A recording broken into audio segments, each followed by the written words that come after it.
उस्ताद इसमें मेरा क्या कसूर है? वो तो फास्ट गलती किया और मेरा बहन से गुत्तू मार दिया। গুদমারানি ছোড়া, তোর বোনই তাকে ভুল করেছে, সে দিবে কেন বে কইতে? আমার বোনের বড় এখন সেরকম বুদ্ধি জ্ঞান হয়েছে বড়। হয়নি তা ভইরি তো খুব লিলিস হবে বোকাচুদা। উস্তাদ তুমি কি আমার উপর রেগে গেছো নাকি? না রাখবে না, এত সুন্দর মালটা হাত ছাড়া হয়ে গেলে তুই লেগেই যাবে।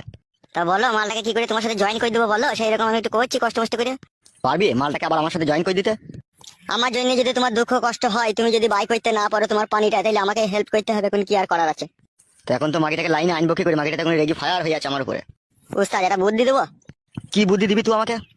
শুনে দেখোই না ভালো লাগে কি খারাপ লাগে। বুদ্ধিটা ভালো লাগলে কাজ করবে, না ভালো লাগলে করবে না। ঠিক আছে লাউড়া, বল কি বলবি? আমি বলছি উস্তাদ, এই সময় ওর স্বামী নাই, কোনো আর নদীতে খরা বইছে, তা 200 টাকার মিষ্টি কিনে দাও আর একটা ভালো জামদানি শাড়ি কিনে দাও। এই দুটো জিনিস আমি তোমার নাম করে ওর হাতে দিয়ে দেখি গা লাইনে আসে নাকি। কি ভাবছো উস্তাদ? লাইনে চলে আসবে আমার মন বলছে। আর না নিলে তখন মিষ্টি আর শাড়ি ঘুরলি চলে আসবো। দেখ একবার শেষ চেষ্টা করে, আমার তো আর